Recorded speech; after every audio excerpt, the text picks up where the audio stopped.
कहाँ स्थित है पूर्वांचल का प्रवेश द्वार? कौन सा है वो स्थान जहां भगवान राम ने अपने भाइयों के साथ ली थी शिक्षा और जहां लड़ी गई थी भारतीय स्वतंत्रता के पहले युद्ध की आखिरी लड़ाई? आज के इस वीडियो में हम पड़ताल कर जानेंगे इन सभी सवालों के जवाब। तो कहीं मत जाइए, बने रहिए इस वीडियो के अंतिम छोर तक। उत्तर प्रदेश की राजधानी लखनऊ से सड़क मार्ग से लगभग 29 किलोमीटर दूर स्थित प्रदेश का बाराबंकी जिला। धार्मिक और ऐतिहासिक दृष्टि से ये जिला बहुत ही महत्वपूर्ण है। बाराबंकी को पूर्व में दरियाबाद के नाम से जाना जाता था, जिसे मोहम्मद शाह शारिकी की सेना के एक अधिकारी दरियाब खां द्वारा स्थापित किया गया। ये 1858 ईस्वी तक जिला मुख्यालय बना रहा।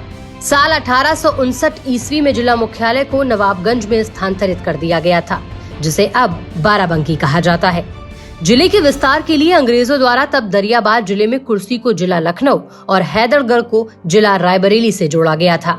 लगभग 3851 वर्ग किलोमीटर में फैला ये जिला अयोध्या मंडल के 5 जिलों में से एक है और अवध क्षेत्र के केंद्र में स्थित है।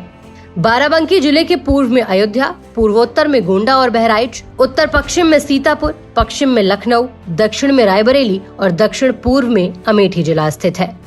आप में से बहुत ही कम लोग जानते होंगे कि बाराबंकी जिले का सथरिक शहर ये वही स्थान है जहां रामायण काल में कुल गुरु वशिष्ठ का आश्रम हुआ करता था। इसी स्थान पर भगवान राम, लक्ष्मण सहित अन्य राजकुमारों को शिक्षा दी गई थी। इसीलिए इस स्थान को सप्तऋषि के नाम से भी जाना जाता था। बाराबंकी के नामकरण को लेकर कई प्राचीन कथाएं प्रचलित है। मान्यता है कि बाराबंकी भगवान वराह के पुनर्जन्म की पावन भूमि है। इस जगह को बानहान्या के रूप में जाना जाता था, जो समय के साथ बदलकर बाराबंकी हो गया। वहीं दूसरी मान्यता ये भी है कि बाराबंकी का पुराना नाम जसनौल था, जिसकी स्थापना भर राजा जस ने 1000 ईस्वी में की थी। बाराबंकी जिला चंद्रवंशी राजाओं के शासनकाल में बहुत लंबे वक्त तक रहा था। महाभारत युग के दौरान ये कौरव राज्य का हिस्सा था और आज भूमि के इस हिस्से को कुरुक्षेत्र के नाम से जाना जाता है। रामनगर के महादेवा में स्थित लोधेश्वर महादेव मंदिर का अपना ही पौराणिक महत्व है। महाभारत काल में अज्ञातवास के वक्त पांडवों ने कुछ समय घाघरा के तटीय इलाके में बिताया था। मान्यता है कि यहाँ माता कुंती ने रुद्र महायज्ञ किया और शिवलिंग की स्थापना का विचार बना। तब महाबली भीम बद्रीनाथ केदारनाथ के पर्वतीय अंचल से शिवलिंग लाए और महाराज युधिष्ठिर ने उसकी स्थापना की थी। कालांतर में ये स्थान घाघरा की बाढ़ से आई रेत में दब गया, जो बाद में शिव भक्त लोधेराम अवस्थी को प्राप्त हुआ। फिर उनके नाम के साथ जुड़कर यह स्थान लोधेश्वर महादेव के नाम से विख्यात हो गया।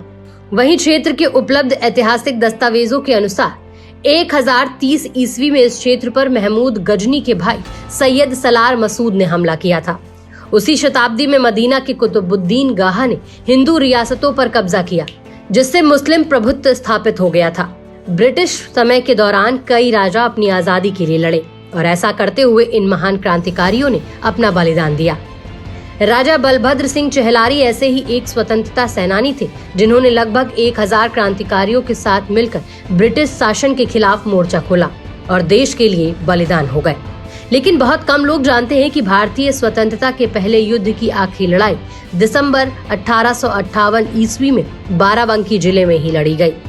धरोहरों की पौराणिक ऐतिहासिक यात्रा में बस इतना ही। हम फिर मिलेंगे अगले एपिसोड में एक नई जानकारी के साथ।